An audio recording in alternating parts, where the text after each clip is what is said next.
Welcome back to my YouTube channel IGNOU वाला।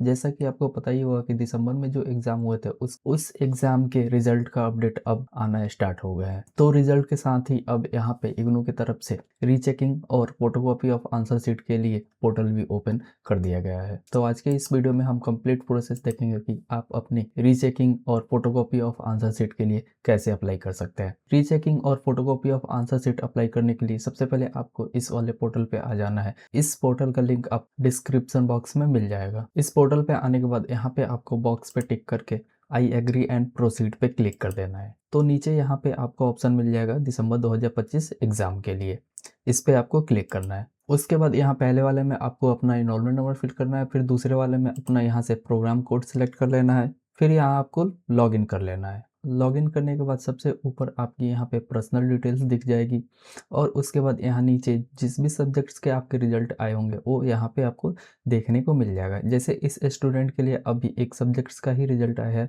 MCPE 11 का, जिसमें 50 में से 20 नंबर आए हैं जो कि पासिंग मार्क्स है मास्टर डिग्री के लिए। और इसी सब्जेक्ट्स के सामने आपको लास्ट डेट भी दिख जाएगा अप्लाई करने के लिए। पर्सनल डिटेल्स में यहाँ पे आपकी ये ईमेल आईडी, जो रजिस्टर्ड ईमेल आईडी रहती है वही यहाँ पे दिया हुआ रहता है, क्योंकि यहाँ पे जो फोटोकॉपी ऑफ आंसर शीट आएगी वो इसी ईमेल आईडी पे आएगी। तो यहाँ पे अगर आप ईमेल आईडी चेंज करना चाहें तो यहाँ से ईमेल आईडी ये चेंज हो जाती है। यहाँ से ये पहले वाला ईमेल आईडी हटा के आप दूसरा वाला ईमेल आईडी डाल सकते हैं। उसके बाद आपको यहाँ पे अपनी एग्जाम सेंटर की कोड सेलेक्ट करनी है, जिस भी एग्जाम सेंटर पे आपने एग्जाम दिया था। अगर आपको अपना एग्जाम सेंटर की कोड याद नहीं है तो ये आप अपनी एडमिट कार्ड देख लेना, यहाँ से आपकी अपनी एग्जाम सेंटर की कोड पता चल जाएगी। रीचेकिंग और photocopy of answer sheet apply करते के टाइम इस बात का ध्यान रखना कि जितने भी एग्जाम है जो कि MCQ बेस्ड होते हैं उन कोर्स कोड के लिए आप रीचेकिंग या फोटोकॉपी ऑफ आंसर शीट के लिए अप्लाई नहीं कर सकते हैं। वही चीज़ यहाँ पे आपको नोट में बताई गई है। तो जिस भी सब्जेक्ट्स के लिए आपको अप्लाई करना होगा उसकी लास्ट डेट यहाँ पे आपको देखने को मिल जाएगा, दोनों ही चीज़ के लिए, जैसे रिवैल्यूएशन के लिए और फोटोकॉपी ऑफ आंसर शीट के लिए। फिर यहाँ पे आपको अपने सब्जेक्ट्स कोड सेलेक्ट करने होंगे जिस भी सब्जेक्ट्स कोड के लिए आपको अप्लाई करना है। तो यहाँ से जितने भी सब्जेक्ट्स के रिजल्ट आए होंगे वहाँ सभी सब्जेक्ट्स के लिस्ट यहाँ पे आपको देखने को मिल जाएगा। अभी इस स्टूडेंट के लिए एक सब्जेक्ट्स का रिजल्ट आया तो यहाँ पे एक देखने को मिल रहा है। अच्छा, यहाँ पे ये भी होता है कि जैसे एक का भी रिजल्ट आया, अगर आप एक का अप्लाई अभी करना चाहें तो यहाँ से अभी एक सब्जेक्ट्स के लिए अप्लाई कर सकते हैं। बाद में अगर दूसरे सब्जेक्ट्स के रिजल्ट आते हैं और उन सब्जेक्ट्स के लिए फिर से अगर आपको अप्लाई करना है तो आप फिर से अप्लाई कर सकते हैं। ऐसा ये नहीं होता कि आपको एक साथ ही अप्लाई करना होगा सभी सब्जेक्ट्स के लिए। तो मुझे अगर इस सब्जेक्ट्स के लिए अप्लाई करना है तो यहाँ से मैं अपना सब्जेक्ट्स ये सिलेक्ट कर लूँगा। उसके बाद यहाँ पे आपको ऑप्शन सेलेक्ट करना होगा कि आपको रीचेकिंग के लिए अप्लाई करना है या फिर फोटोकॉपी ऑफ आंसर शीट के लिए अप्लाई करना है या फिर दोनों के लिए एक साथ अप्लाई करना है। तो सारे ही ऑप्शन यहाँ पे देखने को मिल जाएगा। जैसे पहले वाली जो ऑप्शन है वो रीचेकिंग के लिए, दूसरी वाली जो ऑप्शन है वो फोटोकॉपी ऑफ आंसर शीट के लिए, और जो तीसरी वाली ऑप्शन है वो दोनों के लिए है, यानी कि दोनों के लिए आप एक साथ अप्लाई कर सकते हैं। तो अगर मुझे दोनों ही एक साथ अप्लाई करना है तो मैं तीसरा वाला ऑप्शन यहाँ से सिलेक्ट कर लूँगा। और यहाँ पे अगर हम फ़ी की बात करें तो यहाँ पे रीचेकिंग के लिए जो फ़ी होती है वो 750 रुपये पर सब्जेक्ट की होती है, और वहीं पे फोटोकॉपी ऑफ आंसर शीट के लिए जो फ़ी होती है वो 100 रुपये पर सब्जेक्ट होती है। तो अगर आप दोनों एक साथ ही अप्लाई करते हैं तो यहाँ पे टोटल आपको 850 रुपये पर सब्जेक्ट के अकॉर्डिंग आपको फ़ी पे करना होगा। तो यहाँ से ऑप्शन सेलेक्ट करने के बाद यहाँ ऐड रिक्वेस्ट पे क्लिक कर देना है।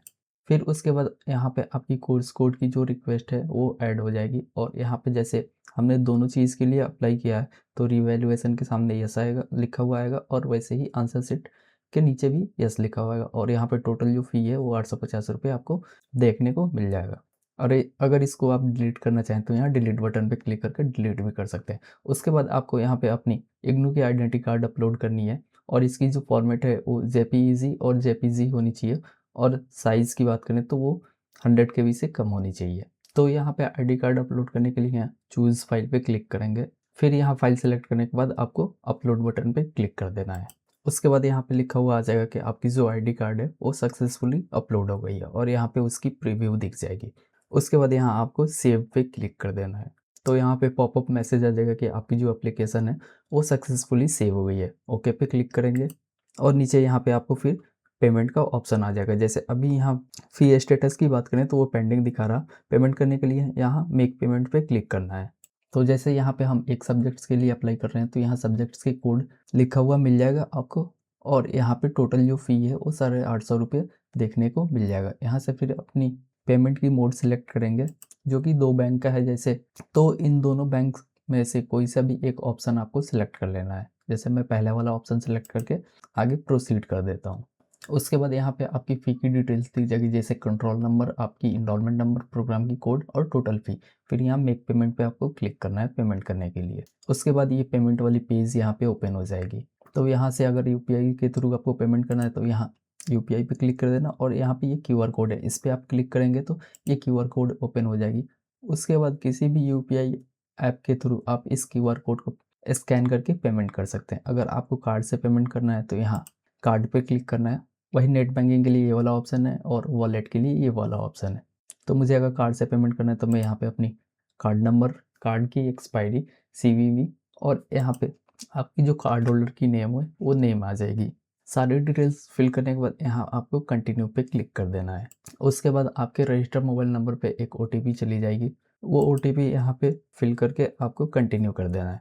पेमेंट कंफर्म होने के बाद फिर डायरेक्टली आप इस वाले पेज पे आ जाएंगे, रिवैल्यूएशन वाले पे, और यहाँ पे जिस भी सब्जेक्ट्स के लिए आपने अप्लाई किया होगा वो यहाँ पे आपको देखने को मिल जाएगा और फी स्टेटस में यहाँ पेड लिखा हुआ आ जाएगा, यानी कि इस सब्जेक्ट्स के लिए आपने अप्लाई कर दिया है। और यहाँ पे अगर आपने दोनों के लिए अप्लाई किया होगा जैसे रिवैल्यूएशन और फोटोकॉपी ऑफ आंसर शीट के लिए, तो उन दोनों के सामने आपको यस लिखा हुआ आ जाएगा।